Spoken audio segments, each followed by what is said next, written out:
Coming up, the city of Joplin plans to shut down part of Main Street this morning. We'll tell you when and why. And a Cherokee County man pleads guilty to 2 counts of first-degree murder. Also, a car crash on Highway 37 kills 2 people and leaves 3 injured. The 4 states' most watched news starts now. Good morning and welcome to the KOAM Morning News. It's 5 a.m. I'm Tanya Bach. We'll get to those stories in just a minute, but first let's go to Michael Hayslip in the Skywatch Weather Center. Oh, going to need to get the old defroster going this morning and make sure you warm up the car because we've got freeze warnings in the purple throughout southeast Kansas. And then, in the turquoise throughout southwest Missouri and northeast Oklahoma. In the purple, we've got the frost advisory. It doesn't matter where you live, you're going to have to warm it up. And also, too, maybe even do a little window scraping for the first time this year. I looked at some of the cars earlier this morning that had been in the old driveway, and I thought, yeah, you can put on the defroster if you want for 5 to 10 minutes, or if you're in a hurry, you're going to have to grab the scraper. As far as what we're looking at temperature-wise, the reason we've got the warnings out to the east is because that's where we're sitting at a whole bunch of 33s in Joplin, Carthage, and Monette. Compare that to the 41 in Chanute and the 36 in Neodesha, and that's why there are frost advisories throughout southeast Kansas as compared to the freeze warnings. Northeast Oklahoma, we got Miami and Welch both sitting at 36. The old Skywatch storm tracker, just some cloud cover, kind of lingering, and actually the places where it is lingering, let's take Chanute for example. That actually helps out with the temperatures and why it's able to maintain the 40s compared to the clearer skies. They're going to drop our temperatures even more so. A little bit of warmth here. I don't want to say warmth, that's, we're talking about October, or November. But look at this. Just makes a little slice out of the southwest. Actually penetrates as far as Iowa. But then that's like I said, that's a sliver for us. And the majority of the 4 states gets all this cold Canadian air coming in. But that's just for the morning hours, because by the time we get to the afternoon, we're going to be headed definitely in the right direction. Yeah, I got that cloud cover. Here we go again. You're like, oh, we're going to get any sunshine. We are going to get sunshine today, and actually going to end up a tad bit warmer than what we've had past couple of days, because the 7-day forecast is going to show you that we're going to go 53, 56, 62, 68. So we're headed in the right direction. Now, you go alert day on Friday, we just tackled the frost and freeze warnings for today. What is that going to be? Well, it's just going to be the same thing. I think our freeze warnings will be tempered back a little bit, but our frost advisories will certainly be around for tonight into tomorrow morning as well. Frost advisories. That sounds so winterish. It was a stark reminder this morning, and I'm not going to lie to you, I wasn't in the mood to scrape. I warmed up and let it sit. But if you're in a hurry, yeah, you may end up having to scrape the windshield. Yeah, and some people park their vehicles in a position where it's not safe to do that, so And some people don't have an option because your house just faces one way. Due north. Ooh, very true. So says the driveway. All right, thanks, Michael. Well, a portion of Main Street in Joplin will be closed today. The city is bringing in a crane to untangle the American flag on City Hall's rooftop and restring the pole for the Missouri state flag. Main Street from 4th to 7th will be closed from 7 a.m. to noon today for the work. Drivers should use streets to the east or west to get around the work. A Cherokee County, Kansas man pleads guilty to 2 counts of first-degree murder.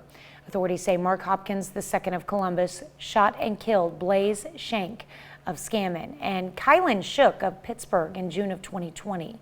Hopkins also faces an aggravated escape from custody charge after he and another Cherokee County jail inmate escaped in May. The Oklahoma Highway Patrol is investigating the death of a woman found 3 miles north of Commerce, Oklahoma. The OSBI says that woman was identified as 47-year-old Tony Moran, also known as Tony Torres. Torres was arrested for the 2003 drowning of her 17-month-old son. A judge found that Torres was insane and ordered her to the care of a mental hospital. She was released in 2011.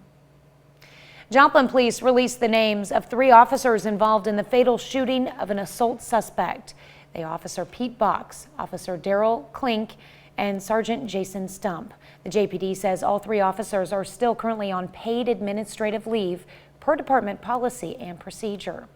The police department says the officers were involved in the fatal shooting of Joseph Endicott, who was a suspect in an assault.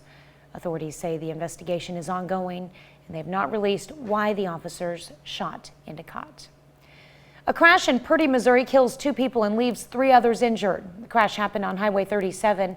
The Highway Patrol says the car driven by Taylor McLaughlin of Monette crossed the center line and hit a passing car. McLaughlin and the driver of the other car, 33-year-old Maria Harros, died at the scene. 3 others were injured in the crash. A former inmate at the federal prison in Leavenworth, Kansas, claims in a lawsuit that he was left untreated for days after suffering a paralyzing injury. The lawsuit filed last week on behalf of 58-year-old Brent Keeler named several prison officers and medical staff. He was serving a sentence for distributing methamphetamine when he slipped and fell in 2019. The lawsuit says the fall eventually left Keeler unable to move or feel anything below his abdomen. Doctors later did surgery, but he remained paralyzed. New laws went into effect this week in Oklahoma. One of those gives people a new way to get their alcohol at bars and restaurants. The bill will allow customers to serve themselves beer and wine from an automated machine. Patrick Lively, the president of the Oklahoma Craft Brewers Association, says he believes the law will also help with the state's ongoing workforce shortage. Deal with staffing. And so the ability for them to adjust and adapt and have some flexibility and maybe get more people in their doors with less staff, I think has to be seen as a positive thing. The path for any Oklahoma bars or restaurants to use these self-serve machines. Later in the show, we'll hear from a restaurant owner in Grove on how this could help with a staffing shortage. Middle school students in Chanute got to try some new food trucks, and that's because the trucks were designed by career course students as part of an entrepreneurial project.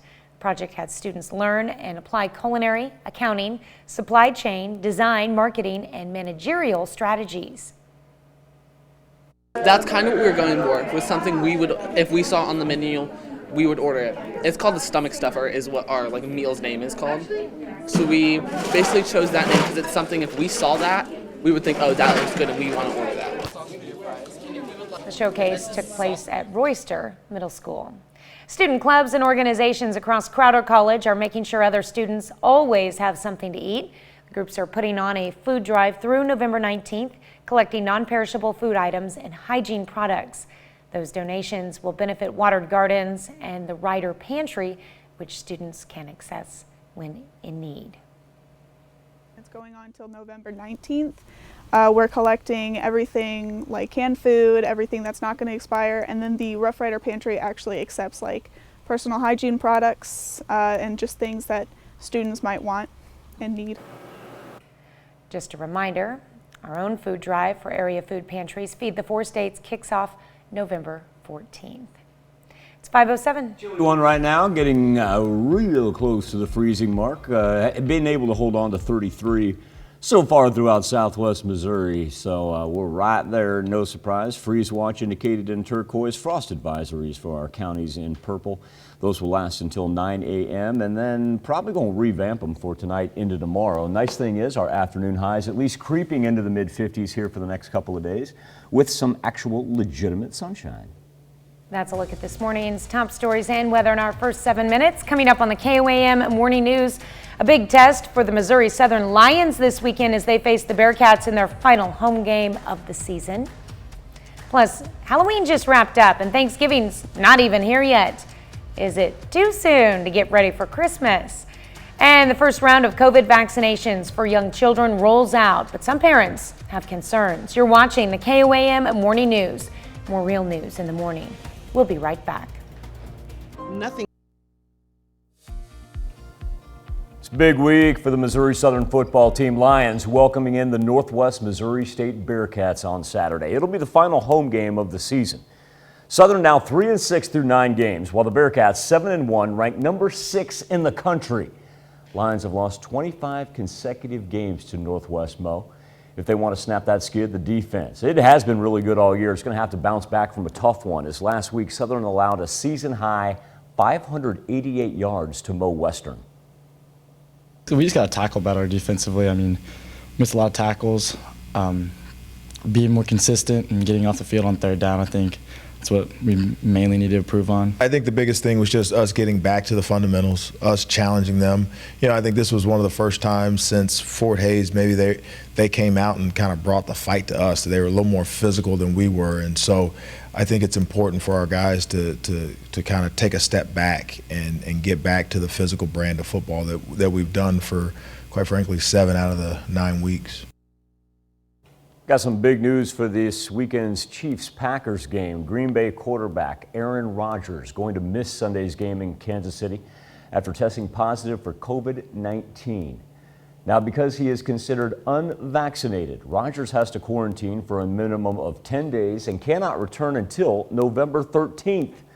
Without the reigning MVP, 2020 first-round pick Jordan Love is expected to make his first career start on Sunday against the Chiefs. Also of note, the third-string quarterback for Green Bay also placed on the COVID-19 list. Green Bay considering signing free agent quarterback Blake Bortles. And earlier this year, when asked if he had received a COVID-19 vaccine, Aaron Rodgers said, "Yes, I have been immunized." Not to parse words, he never used the word vaccinated. This Friday is the biggest game of the year for the Chanute Blue Comets. The Chanute hope Bishop Miege. It's a 4A regional title on the line. Blue Comets come in 8-1 this season, have won 8 straight games headed into Friday. We caught up with Coach Clint Frizzell to talk about facing Bishop Miege and what it would mean to move on to the state quarterfinals.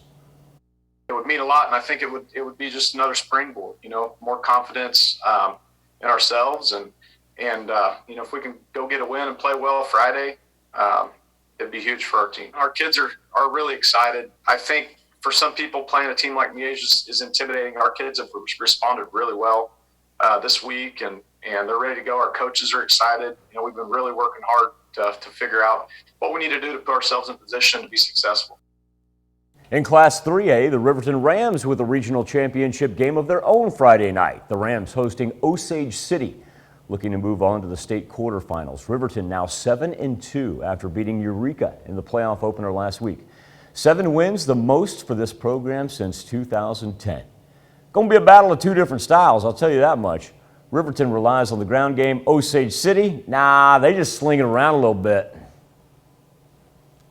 We don't throw the ball a whole lot, okay? And I told my receivers, I said, and of course, you know, our receivers are our defensive backs. I said, now you get a chance to catch some footballs on Friday night because they'll throw the ball. They'll throw it a lot.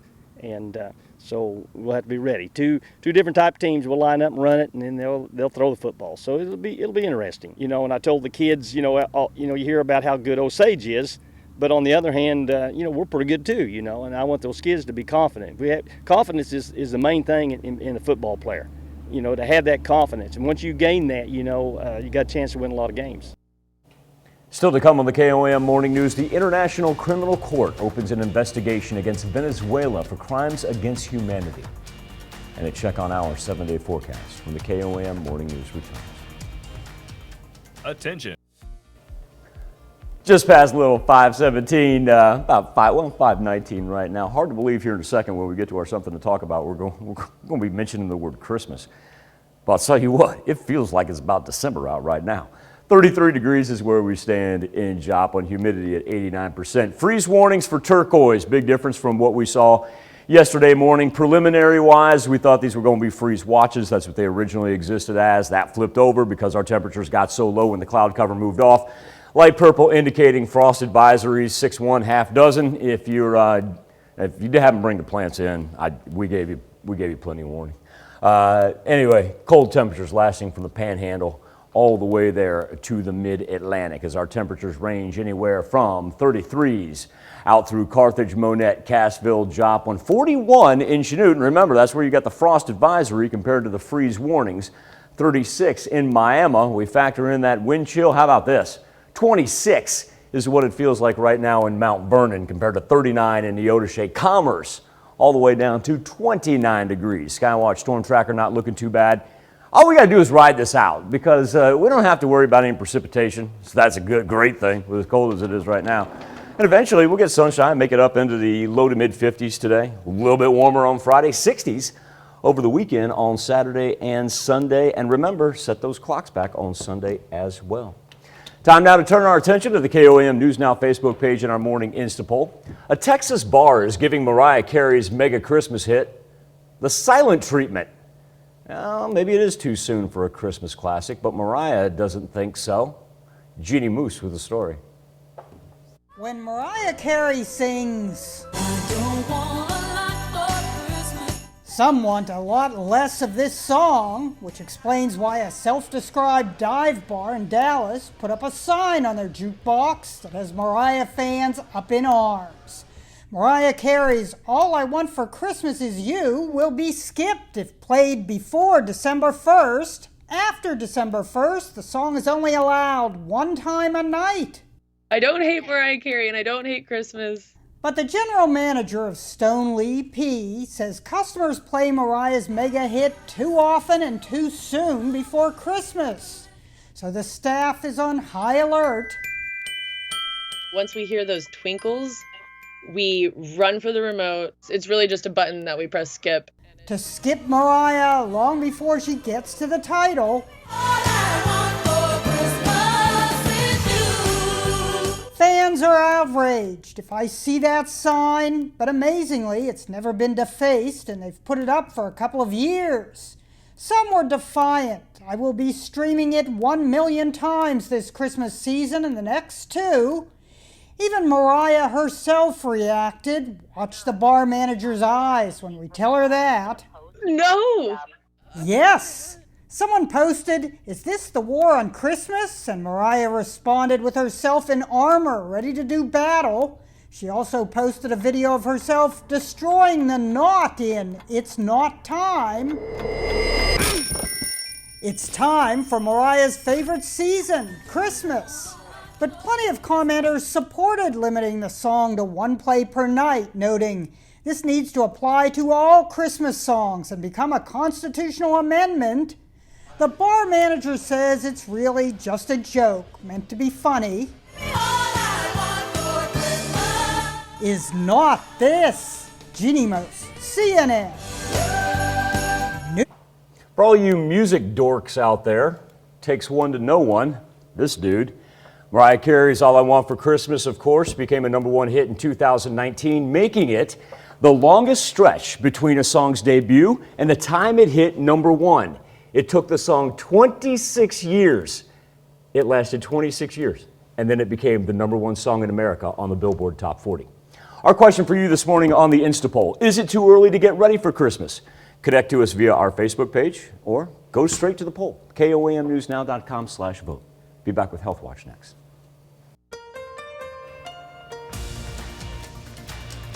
Topping Healthwatch this morning, as the first COVID-19 shots go into younger children's arms, some parents do have concerns. Naomi Ruckham has more on what pediatricians want parents to know.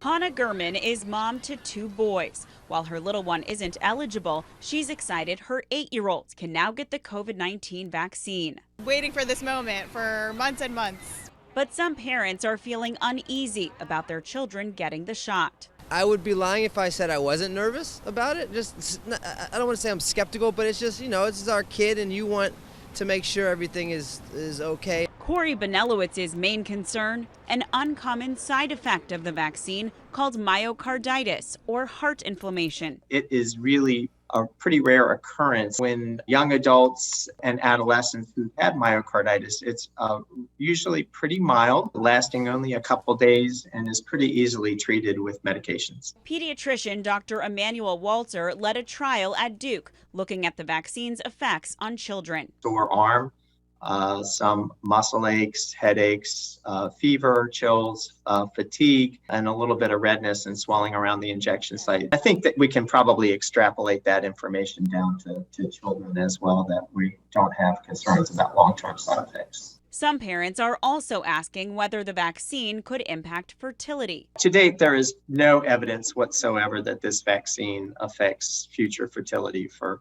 when it's given to children or adolescents. I was willing to trust the experts. I know that while COVID for most children is not severe, there's always that risk, and the risk of the vaccines was much less. Gurman's older son already has his first vaccine appointment. Naomi Ruckham, CBS News, New York. Another concern for parents is whether children will need booster shots. Dr. Walter says it depends on where we head with the pandemic, and studies would have to be done on boosters in children. That's a look at some of today's top health stories. You're watching the KOAM Morning News.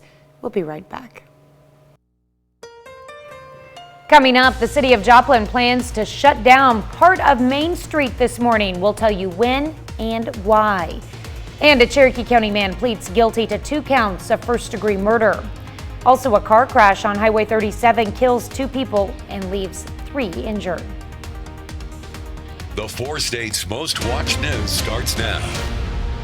Good morning and welcome to the KOAM Morning News. It's 5:30.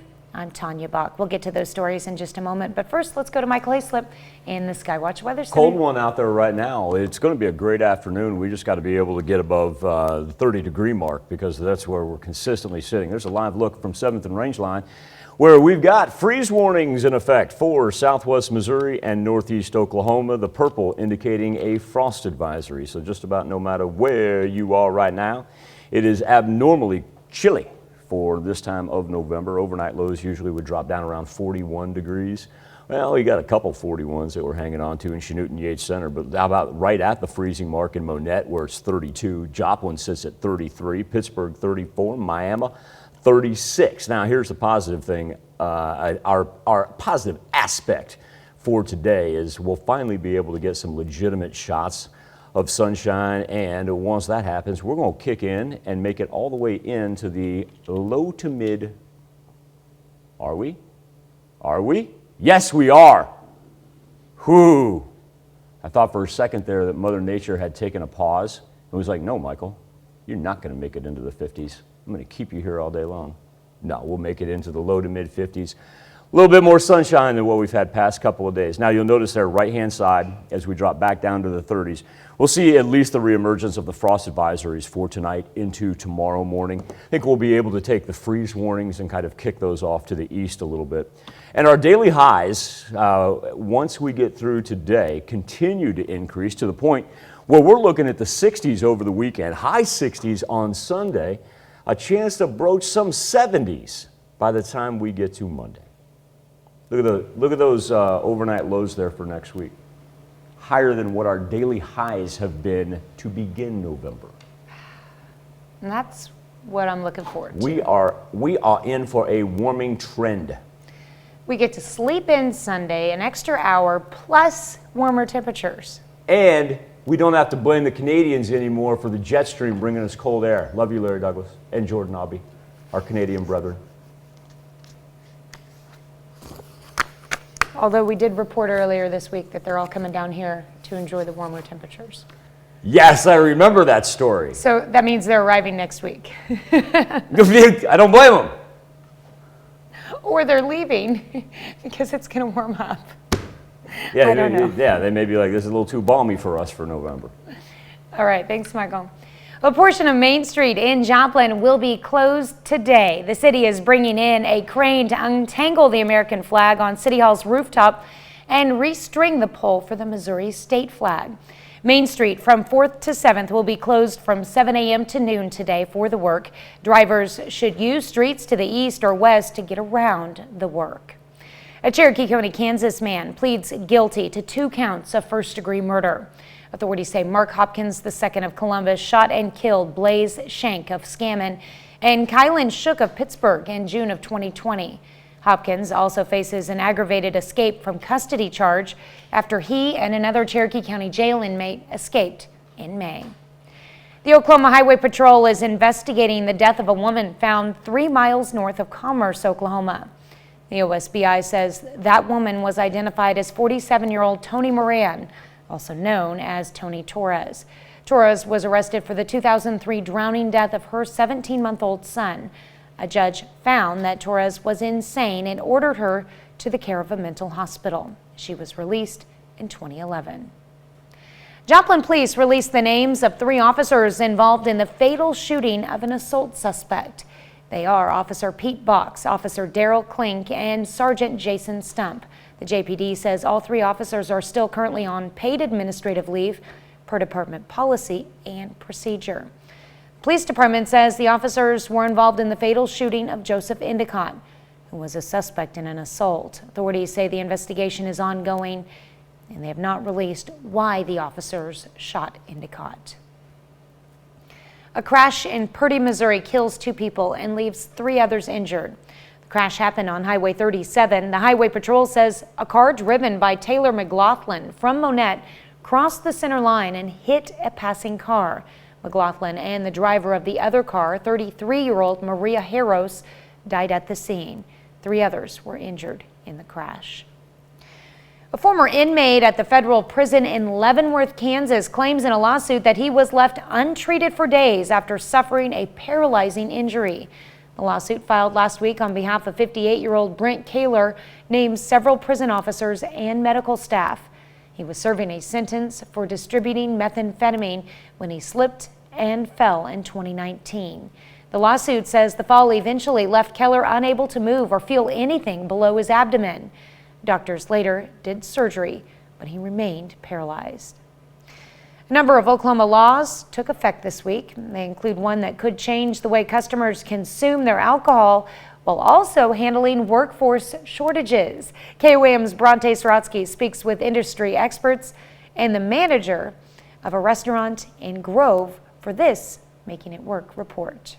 Jason Evans has been in the restaurant industry for a long time. Over in Joplin at Red Hot and Blue with Mitch Allen, and was there for a few years, and then ended up going to Wichita and ran some places, Old Chicago, Fox and Hounds. And says in all his experience, he's never seen a workforce shortage this bad. I've been doing this a long time and never seen a situation like we're in right now. But some newly passed Oklahoma legislation is aimed at fixing this, while also giving customers a more enjoyable experience. The new law allows patrons to serve themselves beer and wine from an automated machine. Patrick Lively from the Craft Brewers Association of Oklahoma says he believes this is a step in the right direction after seeing the industry struggle for over 18 months and believes the new law could help with that. We're seeing people reduce their hours because they can't staff them or keep portions of their restaurants or bars closed because they're unstaffed. I definitely think there's a huge motivation there. Evans says although the law is new, he won't rule out bringing it to his own business. They've got them at baseball stadiums and different things where, you just put your cup on the thing and that little spigot deal and it fills up your beer and then you just go on down the road. There's definitely some potential for us to be able to do something like that here. Especially as he and other area businesses say they struggle due to low staffing. Because everybody's so short-staffed. I literally have cooks in the back that are fielding phone calls from other restaurants saying, hey, can you come work for me? In Grove, Bronte Sorotsky, KOAM News. The self-serve alcohol machines will serve people only up to 32 ounces of beer and 10 ounces of wine. Employees will be able to keep track of the exact amount and make sure the customer is served and charged properly. That's a look at our top news stories coming up this half hour on the KOAM Morning News. China's race to nuclear power has people worried about the safety of those living in the United States. Plus, a former Raiders player is charged with a DUI and the killing of a young girl. We'll have the latest. But first, it's 5:37. Freeze warnings and frost advisories for our Thursday. Make sure you bundle up before you or the kids head outside. Eventually this afternoon up into the low to mid 50s and then gradually warming to the 60s by the weekend. Be back with World Watch next. Topping World Watch, China's nuclear weapons program has prompted a rare warning from Pentagon officials about the balance of power among world militaries.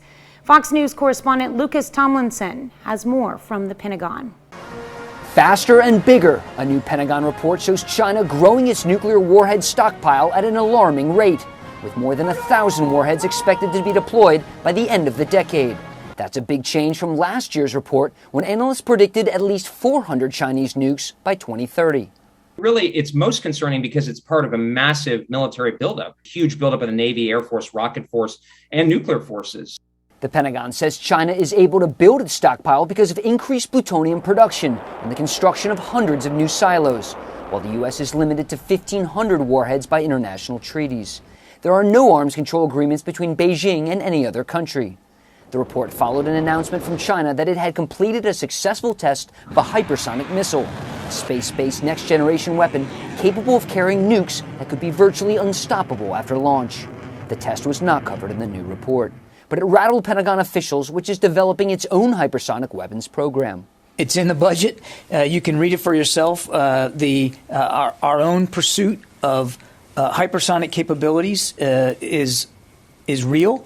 Meanwhile, as Beijing builds up its military, it's also insisting it's not looking for a fight. To maintain peace, security, and stability in South Asia is in the common interest of all sides. The report also says that China is building up its chemical and biological weapons programs and beefing up its Navy. At the Pentagon, Lucas Tomlinson, Fox News. The International Criminal Court, or the ICC, will investigate Venezuela for allegations of crimes against humanity. The ICC's Koam Khan concluded the preliminary examination phase and deemed it appropriate to open the investigation to determine the truth in accordance with the Rome Statute. Khan and Nicolas Maduro signed a letter of understanding in which they pledged to facilitate cooperation and mutual assistance to promote accountability for atrocious crimes. The Maduro regime has been under preliminary examination by the International Criminal Court since February of 2018. Well, this next story could be considered disturbing for some of our viewers due to its graphic nature. Use your best judgment if you want to watch it. Too late because you've already seen it. Romania is reporting record numbers of coronavirus deaths and infections, with one person dying every 5 minutes. Hospitals are stretched to breaking points and morgues are filling up. German medvac planes are transporting severely ill patients out of Romania for intensive care. About 37% of the adult population is fully vaccinated due to distrust in government and misinformation campaigns. That's the second lowest vaccination rate in the European Union. Apologize if that upset some of you guys seeing that video. Typically don't show that. That's a look at some of our biggest headlines from around the world. Let's toss it over to Michael for our Something to Talk About. Thank you, Tanya. This morning on the KOM Facebook page and our morning Insta poll. Seems a little bit early to talk about Christmas, but we are. A self-described dive bar in Dallas, Texas recently hung a sign on its jukebox saying Mariah Carey's All I Want for Christmas will be skipped if anybody decides to play it before the 1st of December. And after December 1st, the song is only allowed one time a night.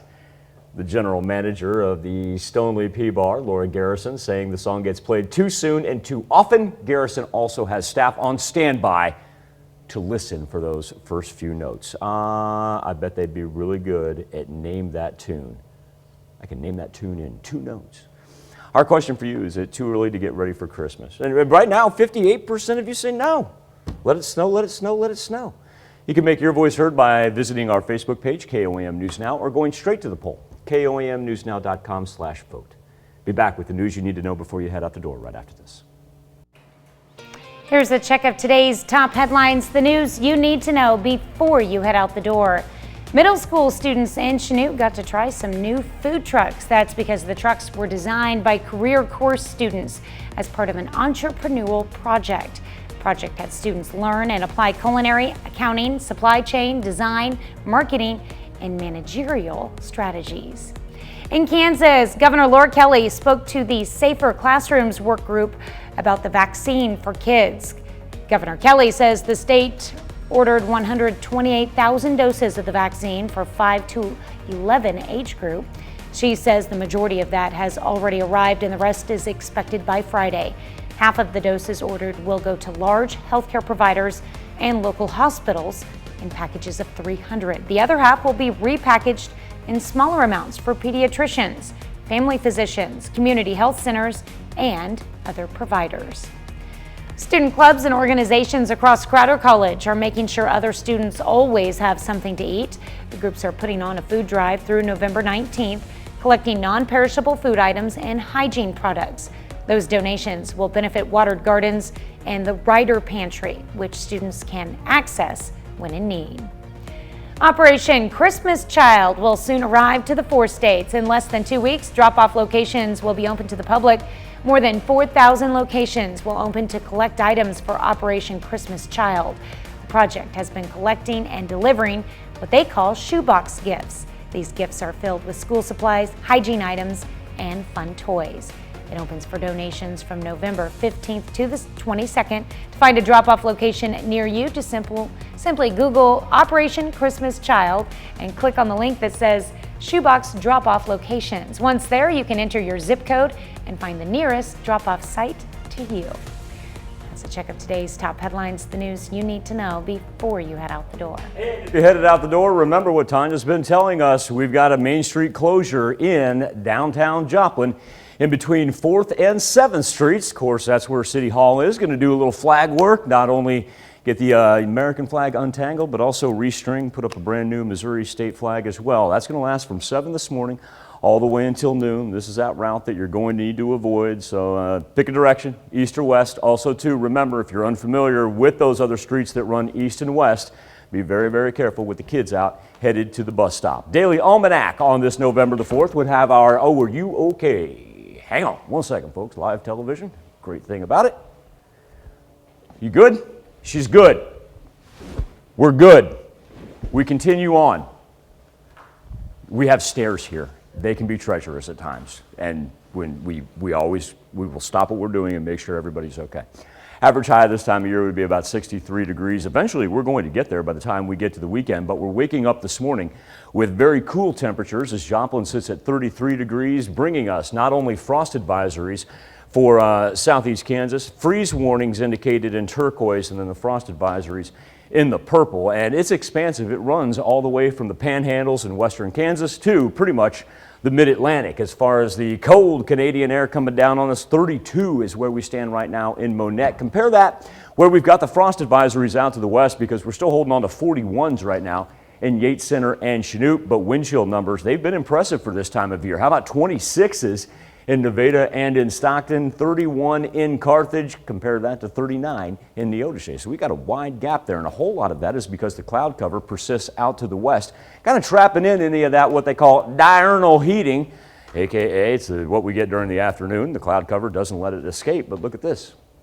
That's why everything out to the east is in the midst of the freeze warnings instead of the frost advisories. Whipping in out of Canada, dropping down into the deep southeast right now, a little sliver of some warmer air as well, and eventually we're going to be able to absorb everything coming out of Texas and Oklahoma that'll warm us up into the 60s for the weekend. So let the warming trend begin this afternoon. We'll make it up into the mid-50s. Now overnight, the patchy frost is going to return. Don't know if we'll have the freeze warnings, but we'll definitely have the frost advisories, but certainly headed in the right direction. Check out Friday, Saturday, and Sunday. Make it all the way from 55 to 68 by the time we wrap up the weekend. We'll be back with more KOM Morning News right after this. A rising star in the NFL is now facing felony charges after a car crash that killed a young woman. The Raiders have released Henry Ruggs, and yesterday he faced a judge. Victoria Saha has more on the story. Henry Ruggs III made his first court appearance injured and in a wheelchair. The former Las Vegas Raiders wide receiver is facing felony charges after a fiery car crash that killed a young woman early Tuesday morning. Prosecutors say his blood alcohol content was twice the legal limit and that he was driving at 156 miles per hour. I would note that in my 24 plus years of prosecuting vehicular crimes, that is the highest speed I have ever heard of in an incident like this. Ruggs and his passenger were injured when his Corvette slammed into the back of a Toyota RAV4, which then burst into flames. The Toyota's driver was killed, a 23-year-old woman along with her dog. A woman lost her life. Another person perhaps lost his career and is perhaps going to prison. The district attorney said when Ruggs got behind the wheel, he was making a choice. There's ride sharing. There's a designated driver, there's a taxi, there's so many alternatives, but Mr. Ruggs made a choice. and he's going to have to live with the consequences. Ruggs had been emerging as a star this season. Hours after the accident, the Raiders released him. His attorney said the 22-year-old is a contributing member of the community. What we have, Your Honor, is a young man who has never been in trouble before, from what we understand, never a traffic violation. The judge set bail at $150,000. Ruggs is due back in court next week. Victoria Saha, CBS News, Las Vegas, Nevada. Prosecutor says a loaded gun was found in Ruggs' car, which could lead to additional charges. We'll be back with one more check on the weather after this.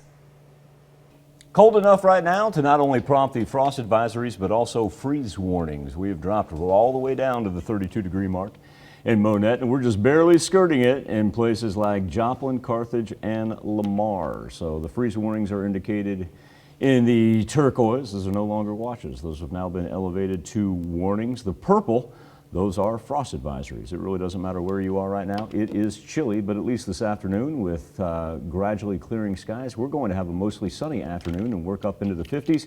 We will have the reemergence of the patchy frost, though, overnight, and we'll be back right after this. Coming up, the city of Joplin plans to shut down part of Main Street this morning. We'll tell you when and why. And a Cherokee County man pleads guilty to 2 counts of first-degree murder. Also, a car crash on Highway 37 kills 2 people and leaves 3 injured. The 4 states' most watched news starts now. Good morning and welcome to the KOAM Morning News. It is 6 a.m. I'm Tanya Buck. We'll get to those stories in just a moment, but first let's go to Michael Hayslip in the Skywatch Weather Center. It's 6 a.m. and it is cold. I'm going to tell you that much. Current conditions right now at 7th and Rangeline in Joplin sit at 33 degrees. That has prompted freeze warnings for southwest Missouri and northeast Oklahoma. Over in southeast Kansas, we've got frost advisories. It's expansive geographically, lasting from the panhandles of Oklahoma and Texas all the way to the mid-Atlantic as far as what we're looking for abnormally cold early November weather. Monette's still sitting right at the freezing mark. Let's go 33 in Pittsburgh, 34 in Miami. And then as we get out to the west, you'll see 42 in Chinootan, 39 in Neodesha. And our wind chills, much chillier in southwest Missouri. Webb City is only at 28 and Neodesha is at 39. Well, a large reason for that is the cloud cover that's persisted over southeast Kansas, and that can make such a huge difference when it comes to our nighttime hours. Now, as we gradually get into the late morning hours, we're going to get sunshine, finally, hello glow cloud, work up into the mid 50s and lose our freeze warnings and frost advisories at 9 a.m. Now, after a nice afternoon and substantially warmer than what we've had past couple of days, remember it was 45 is where we started the work week, so we're going to be about 10 degrees warmer. Overnight, we're going to have the reemergence of the patchy frost, but no worries on future track as we're actually in the midst of a dry spell.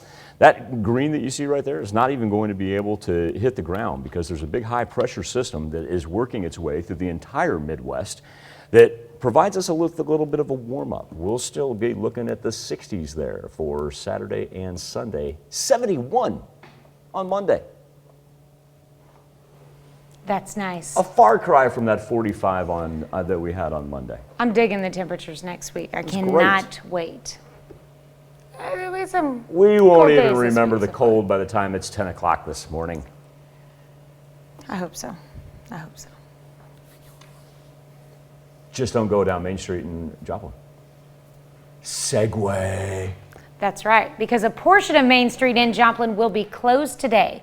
The city is bringing in a crane to untangle the American flag on the City Hall's rooftop and restring the pole for the Missouri state flag.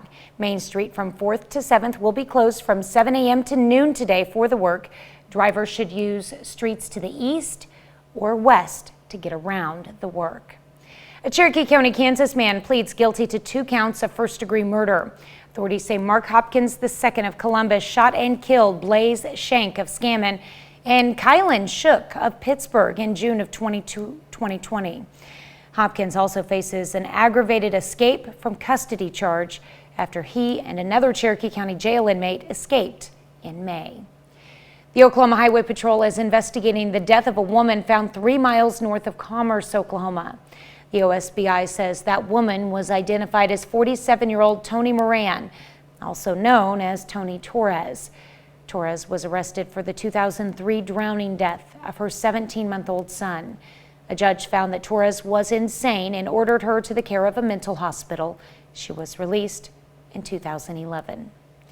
Joplin police released the names of 3 officers involved in the fatal shooting of an assault suspect.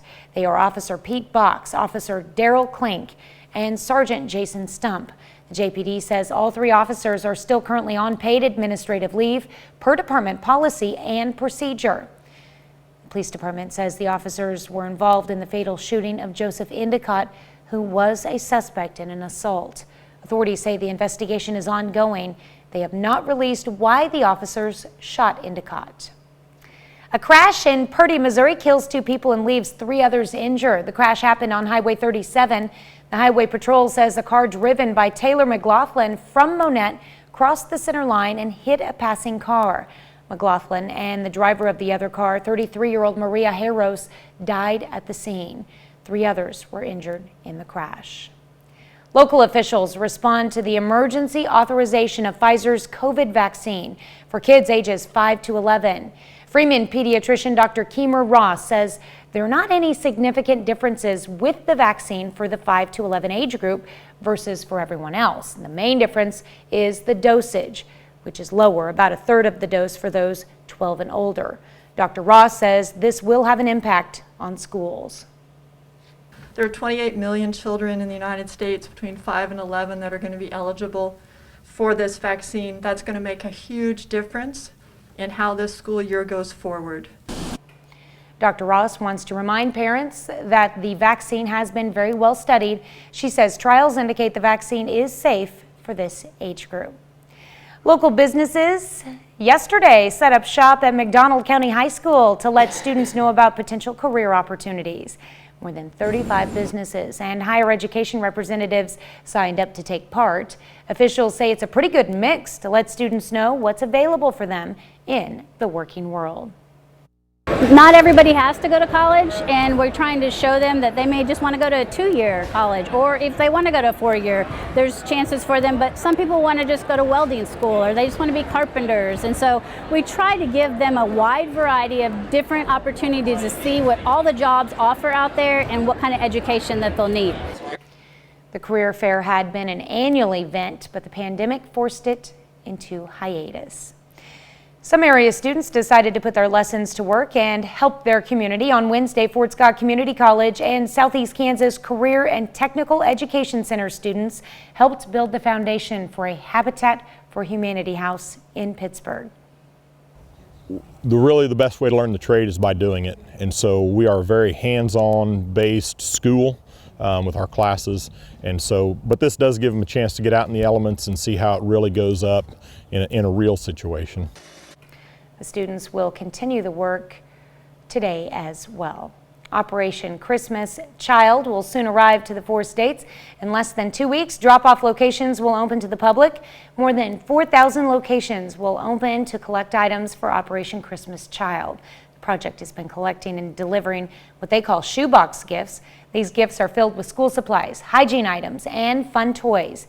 It opens for donations from November 15th to the 22nd. To find a drop-off location near you, simply Google Operation Christmas Child and click on the link that says Shoebox Drop-Off Locations. Once there, you can enter your zip code, find the nearest drop-off site to you.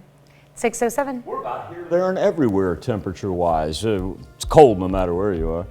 But anyway, we've got a 10-degree difference here because we're sitting at 31 in Stockton. Compare that to 42 in Chanute. And the big difference is the cloud cover hanging over southeast Kansas where there's frost advisories compared to the right at freezing temps in southwest Missouri and northeast Oklahoma. And that is where there are freeze warnings. Afternoon planner. Eventually, we all get up into the low to mid 50s, so it'll be a drastic change from where we are right now to where we end up, say, about 3 p.m. when we top out. Now, overnight, the patchy frost is going to return, but that should be about the end of any frost or freeze worries because our overnight lows gradually moving into the 40s and 50s, and our daily highs getting up into the 60s, if not 70 by Monday. This morning's top stories and weather in our first 7 minutes. Coming up on the KOAM Morning News, the Atlanta Braves win their first World Series in over 25 years. Plus, the National Institute of Health wants to get kids safely back in school. And the ongoing chip shortage forces Nintendo to cut production of the Switch. You're watching the KOAM Morning News. More real news in the morning. We'll be right back. Hi. In Consumer Watch this morning, all three major indexes set records for a fourth straight day. The Federal Reserve wraps up a two-day policy meeting and the John Deere strike continues. Diane King Hall has the details. Stocks rallied again on Wednesday with the three major indexes setting records for the fourth day in a row. The Dow rose nearly 105 points yesterday. The Nasdaq gained 161 and the S&P 500 added 29. Yesterday's rally came as the Federal Reserve wrapped up a two-day policy meeting. Chairman Jerome Powell said the Fed is keeping a close eye on rising inflation. Powell said prices should come down once pandemic-related effects like shipping bottlenecks and product shortages are resolved. If that doesn't happen, though, he says the Fed is preparing countermeasures, and at that point, interest rates could be raised. Striking John Deere workers have rejected their employer's latest contract offer, which included an immediate 10% raise. After the result of the union's vote was announced, the John Deere executive indicated that it would be the company's final offer. The strike involved some 10,000 workers who walked off the job in mid-October. The ongoing chip shortage is hitting Nintendo. The video game maker is cutting production of the Switch because it cannot get the chips for them. Reports say Nintendo will make 20% fewer Switch consoles through the end of its fiscal year, which wraps in March. That amounts to about 24 million fewer units. A new study says children's time in front of electronic screens grew during the coronavirus pandemic. Researchers say children are spending an average of 7.7 hours a day in front of screens, and that time does not include doing schoolwork. Researchers compiling the Adolescent Brain Cognitive Development Study took data from more than 5,400 adolescents ages 10 to 14. Child experts say the effects of that much time are seen in behaviors such as social skills, difficulties, social anxiety, and fear of social interaction. A pediatrician says effects of high screen time include tired eyes, headaches, and weight gain. Well, Starbucks unveils its holiday looks. The coffee giant says its latest holiday cups each feature a gift-inspired design.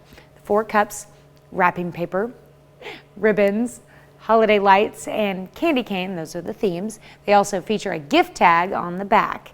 A new drink for 2021 is the non-dairy iced sugar cookie almond milk latte. Yummy. Starbucks is also bringing back a couple of its seasonal drinks, including the peppermint mocha, the Irish cream cold brew, and the caramel brulee latte. All of Starbucks' new holiday offerings will be available starting tomorrow. Well, it is a sign of the competitive nature of the American job landscape right now. Companies beefing up their perks to attract new employees and retain workers as the nation deals with a growing worker shortage. It's a good time to be looking for a job in America. Companies are rolling out the red carpet to attract new talent as more people leave the workforce, leading to what some are calling the Great Resignation. A census survey found nearly 5 million people are not working because they're taking care of their kids. 3 million people say they are worried about getting or spreading the virus. A record number of people simply quit their jobs, saying they want better pay, better working conditions, and more flexible working arrangements. The perks include tuition assistance, student loan repayment, paid time off for volunteering, IVF coverage, even pet insurance. That's it for Consumer Watch. We'll be right back. 6:17, roll a little weather on the 7s. Quick reminder, Joplin Main Street is closed. Let's go ahead and use the Skywatch Storm Tracker, zoom in exactly to see what we're looking at here in between 4th Street and 7th Street. It's going to last from 7 a.m. to noon. So please avoid that area as they're doing some flag work on City Hall. It's going to look great when it's all said and done. Just a minor inconvenience up until the noon hour. And remember, if going east and west, detouring around that, please be very wary of the kiddos as they head out to the bus stop this morning. Our daily almanac for November the 4th would put our average low at 41 degrees. Well, we've got a couple close to 41, but we've got a whole lot below 41. 33 is where we stand right now over 7th and Rangeline in Joplin, leading to freeze warnings throughout southwest Missouri and northeast Oklahoma. The light purple indicating frost advisories. It's about chilly no matter where you go. Wide variety of temperatures, however, much cooler off to the east where we have those freeze warnings. 31 right now in Stockton, 32 right at the freezing mark in Monette, and we still have 41 hanging on in Yates Center. Pittsburgh and Miami, 33 and 34. Respectively. Our wind chill numbers, especially out here, 26 and what it feels like in Monette and Cassville. Even Chautauqua dipping down to 29 and Pittsburgh only at 27. Chautauqua, hey, I'll tell you what, that wind come off the river right there. You're going to feel that.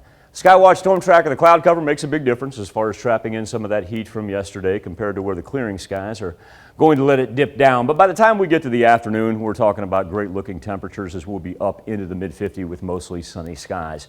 We will have the reemergence of the patchy frost overnight, but after that, look at where we're headed on the thermometer. Our daily highs raising into the 60s by the time we get to the weekend, and those overnight lows climbing to a point where some of those are going to eclipse the daily highs that we had at the beginning of this week.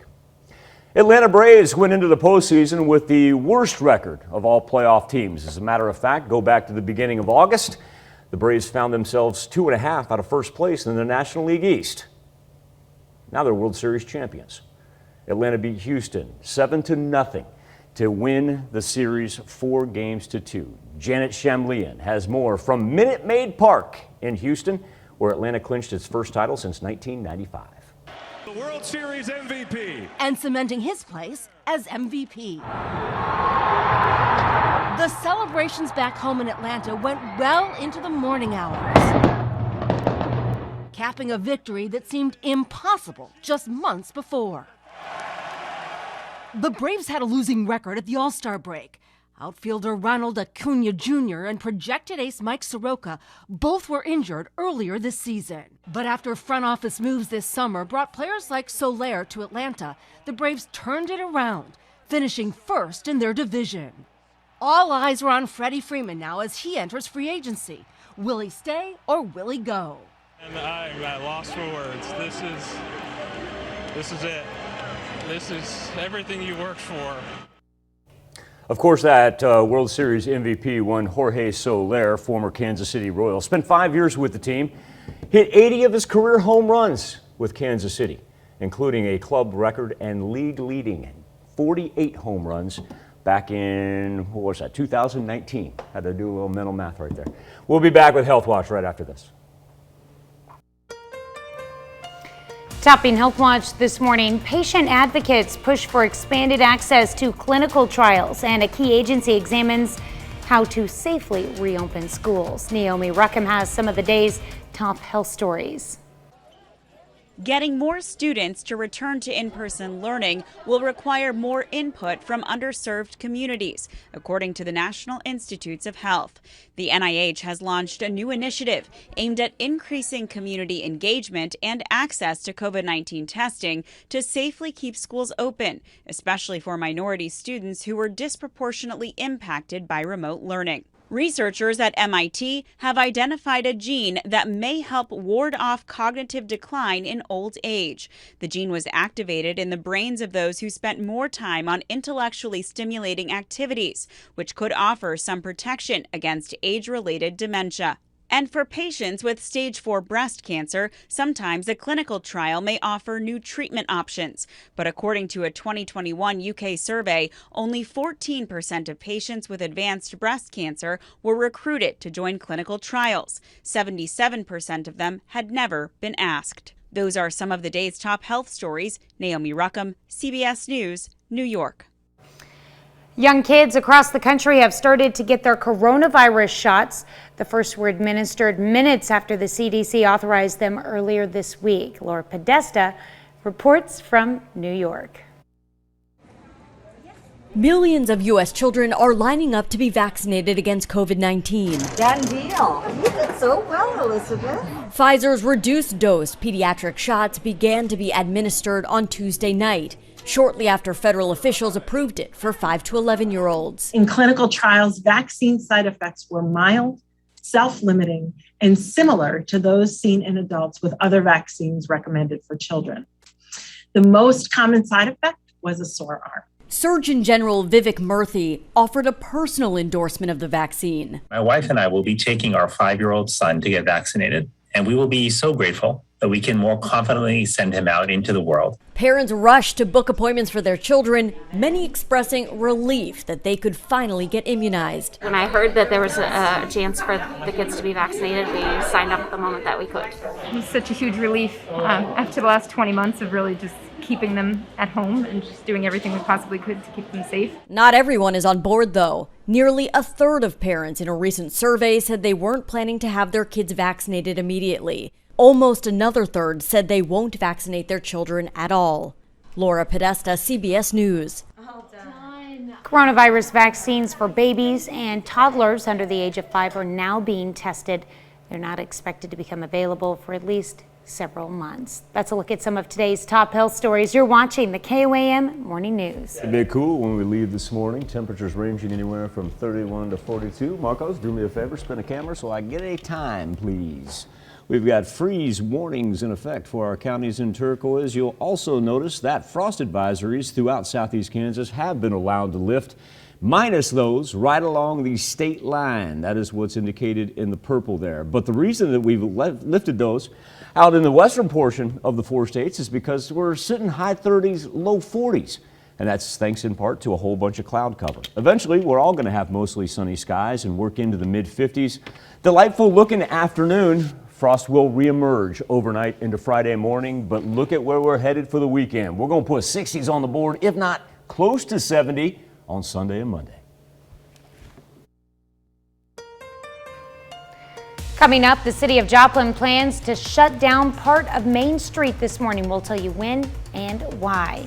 And a Cherokee County man pleads guilty to 2 counts of first-degree murder.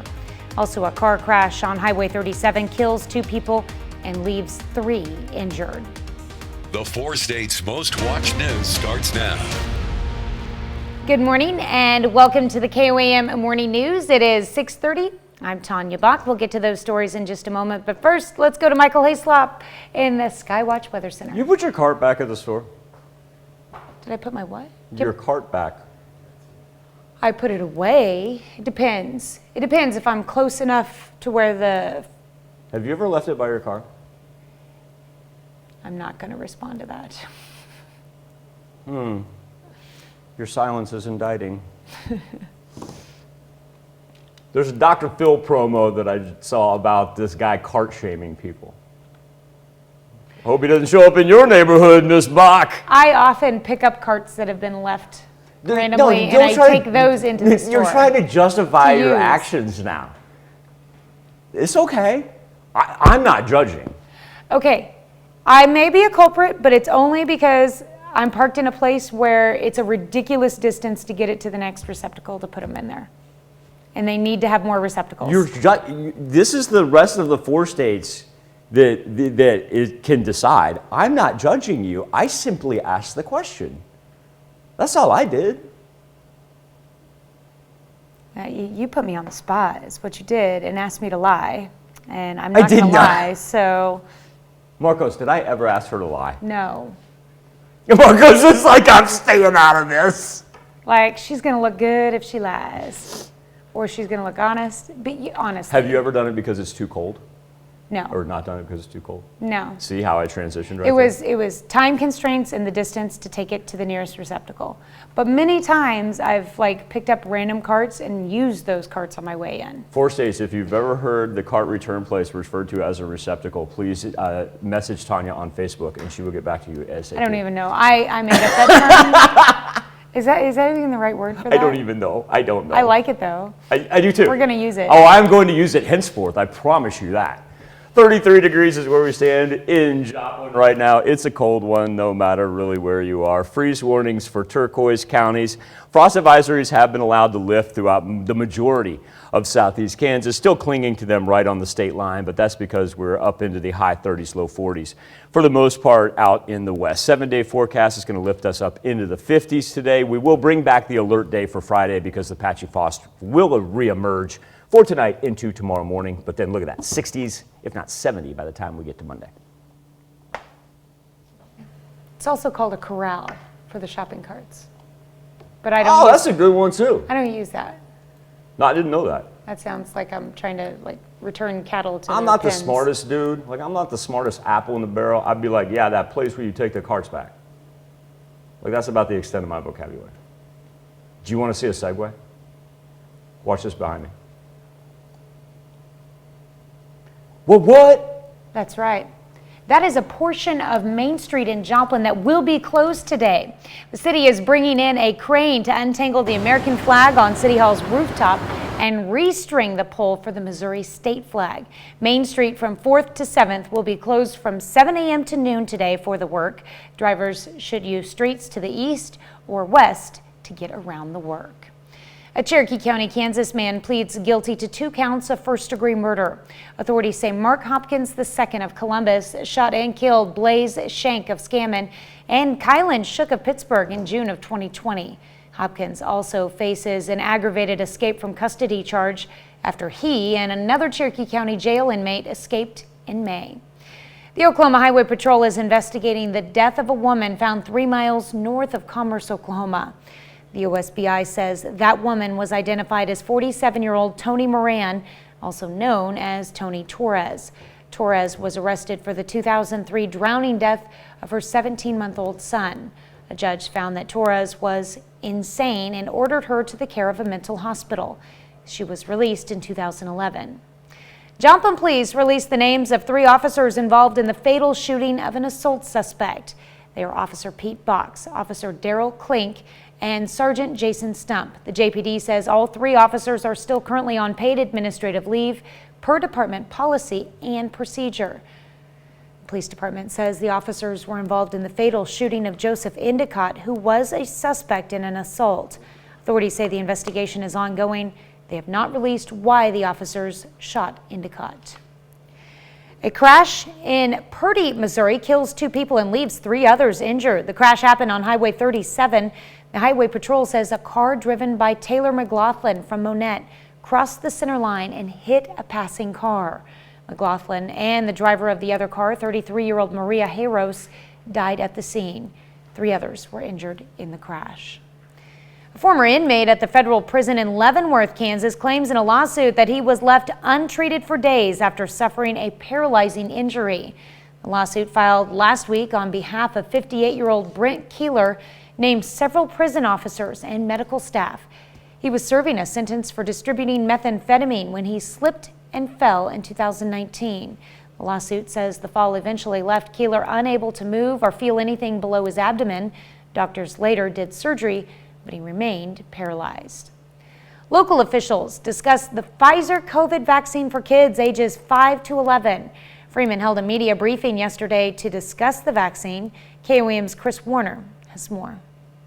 The emergency use authorization granted to Pfizer for its COVID vaccine opens the door for more Americans to get vaccinated, but it also opens the door for more questions. Dr. Kimra Ross, a Freeman pediatrician, says they're ready to answer parents' questions. One of the most common questions is about side effects. The side effect profile in the 5 to 11-year-old range is the same, but the chance of children having fever, of having fatigue, of having achiness after the vaccine is actually less than it is in us as adults. Dr. Ross says this will also have an impact on schools. There are 28 million children in the United States between 5 and 11 that are going to be eligible for this vaccine. That's going to make a huge difference in how this school year goes forward. The vaccine dosage for kids hasn't arrived yet, but when it does, not everyone will be carrying it.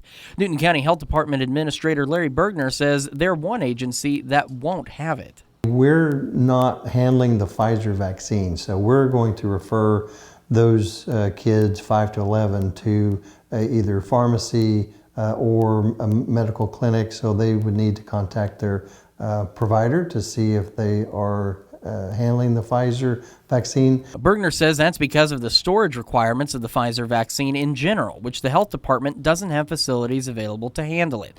However, he does know the new age group will make a difference. With this young group now able to be vaccinated, the cases hopefully will continue to come down, and we can finally say that we are beyond this pandemic. Dr. Ross says it's important for parents to do what's right for their kids. It's helpful. It gives you some protection, but the full protection is coming 2 weeks after the second dose. But parents should certainly plan on getting it as soon as possible and be sure to get that second dose on schedule so that we can further protect our children. I'm Chris Warner for KOAM News. That's a look at our top news stories coming up this half hour on the KOAM Morning News. The Supreme Court takes up a case on the Second Amendment. Plus, Mariah Carey declares that it's Christmas, but do you feel it's too early to begin thinking about the holiday? We let you weigh in, but first, it's 6:37. Temperatures as low as 31 degrees this morning. Joplin sits at 33, a little bit better as you push out to southeast Kansas, where we've got as high as 42 degrees in Chanute. We're much warmer here than what Steve Slivka's putting up with, I know that. Our weather trend for today going to lift us up into the 50s with mostly sunny skies for the afternoon. And then let the mercury begin to grow as we'll have 60s by the time we wrap up the weekend, if not close to 70 on Sunday. We'll be back with Nation Watch next. Topping Nation Watch this morning, the Supreme Court justices listened to arguments in a gun control case, the first major gun control case they've listened to in more than a decade. Now, this case centers around a New York law which requires applicants for a concealed carry license to show a special need in order to be approved. Skylar Henry has more details on this case. The Supreme Court justices seemed inclined to rule against a New York law which says self-defense isn't enough to receive a concealed carry permit. People need to prove a special need to be permitted. Why isn't it good enough to say I live in a violent area and I want to be able to defend myself? How is that consistent with the core right to self-defense, which is protected by the Second Amendment? The justices also questioned New York's practice of giving more licenses in rural areas compared to city centers like Manhattan. Well, how many muggings take place in the forest? I take your point that there is a different risk in the city, but there is also a different public safety consideration. The liberal justices seem okay with restricting guns in densely populated areas. Is it supposed to say you can carry a concealed gun around the streets of the town or outside just for fun? I mean, they are dangerous guns. It's supposed to be what New York says that they give to lots of applicants, at least in other counties, which is an unrestricted license. The justices don't appear ready to allow guns just anywhere, even if they rule the New York law is unconstitutional. If you concede, as I think the historical record requires you to, that states did outlaw guns in sensitive places, can't we just say Times Square on New Year's Eve is a sensitive place? The attorney for the men challenging the law says he's not challenging the ability to prohibit guns in special places such as churches or schools. Skylar Henry, CBS News, the Supreme Court. A decision on the case is expected to be handed down sometime next spring or early summer. The trial of the men accused of murdering Ahmaud Arbery begins tomorrow. Bree Conway catches us up to speed. Really a long, hard road. Leading here, the Glenn County Courthouse in Brunswick, Georgia. Gregory McMichael, Travis McMichael, and William Roddy Bryan on trial for what happened in this neighborhood February 23rd, 2020. And we warn you, the video from that day is disturbing. 25-year-old Ahmaud Arbery out for a jog.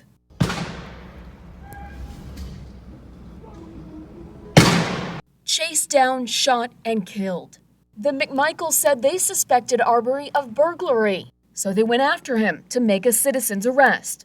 Bryan joined the chase and allegedly hit Arbery with his truck. Then Travis McMichael says he shot Arbery in self-defense.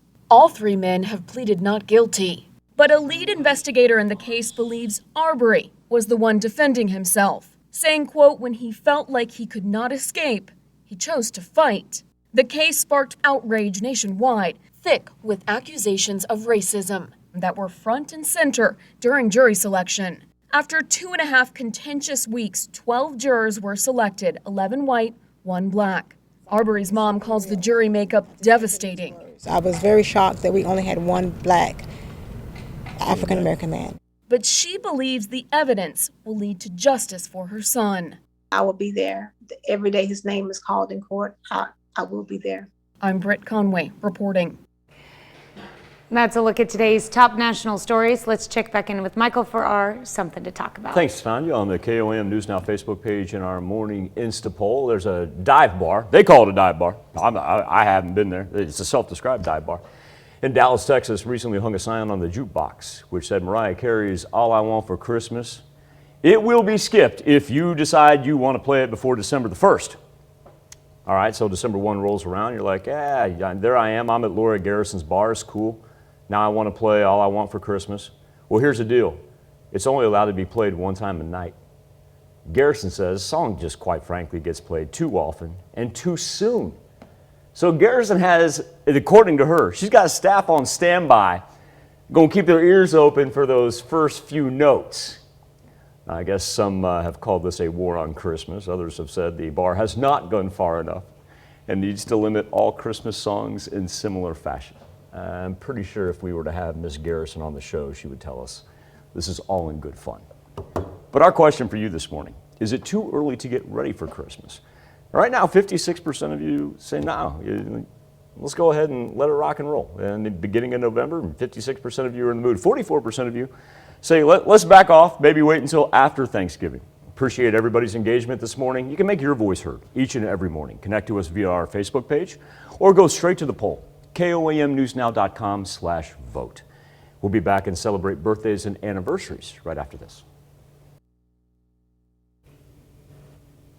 Birthday list. We'll start with a big number 4 for Mackenzie Short. Now, Mackenzie, she celebrated on November the 3rd, but I wasn't going to miss. I wanted to make sure that we got a picture on there because when you have a beautiful bow like that, everybody needs to see it. So, Mackenzie, we're going to carry this birthday celebration for you all through the weekend, kid. I'll have a great day. And we've got Miss Nevaeh Luke, who's now celebrating birthday number 9 this year. She's in Iola, Kansas. Happy birthday, Nevaeh. Avery Morris, she is turning 9 years old. Whoa! Avery is a brave soul. Look at that. Got her a gator.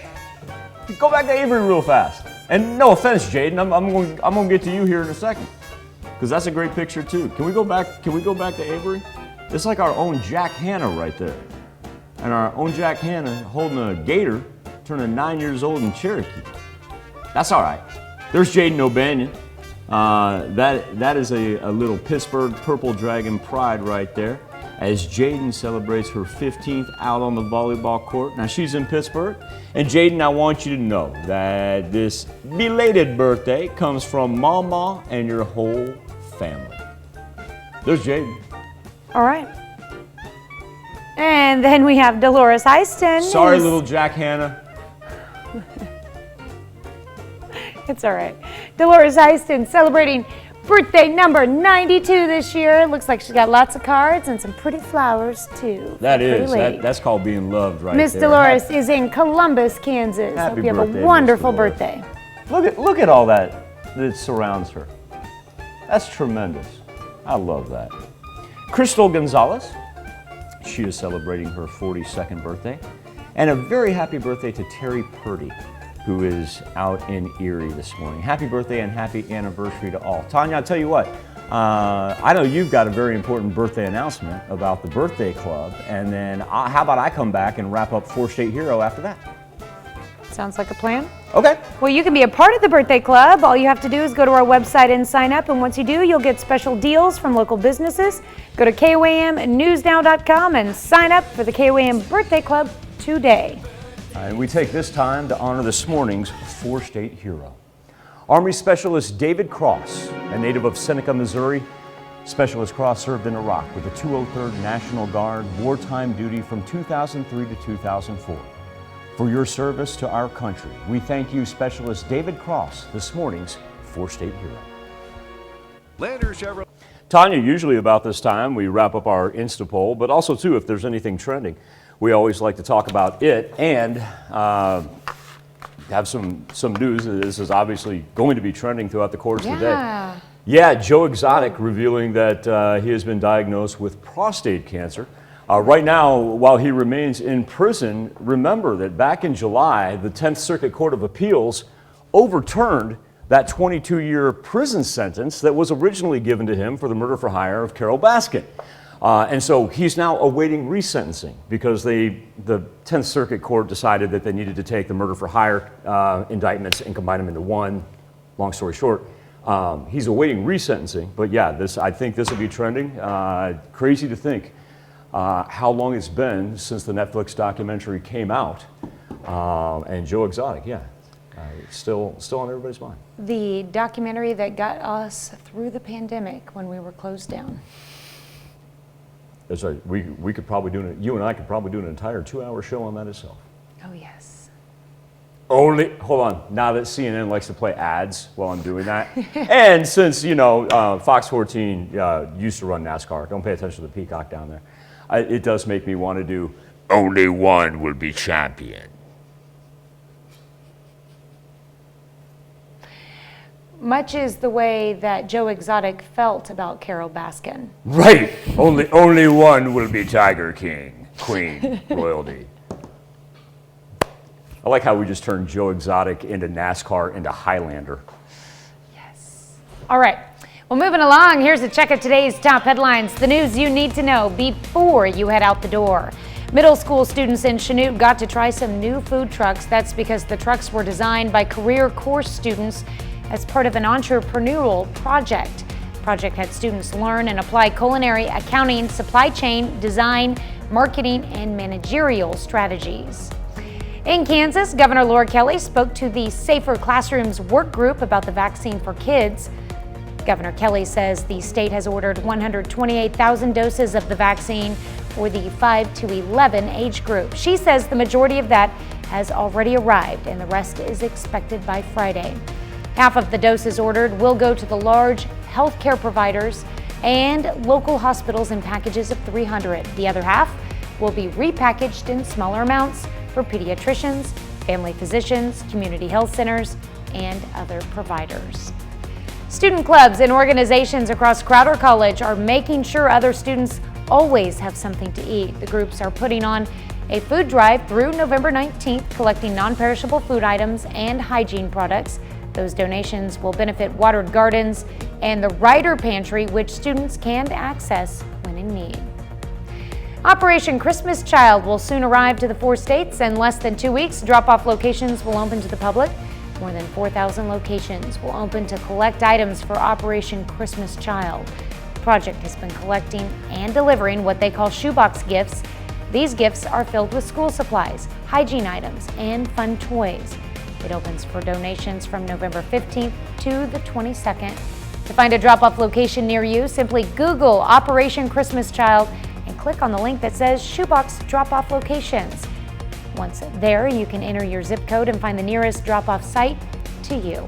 That's a check of today's top headlines, news you need to know before you walk out the door. Enjoy the sunshine today, and remember, it's still going to be cold overnight. Do me a favor, be safe. We'll do this all again tomorrow morning. And we'll do it again today at noon.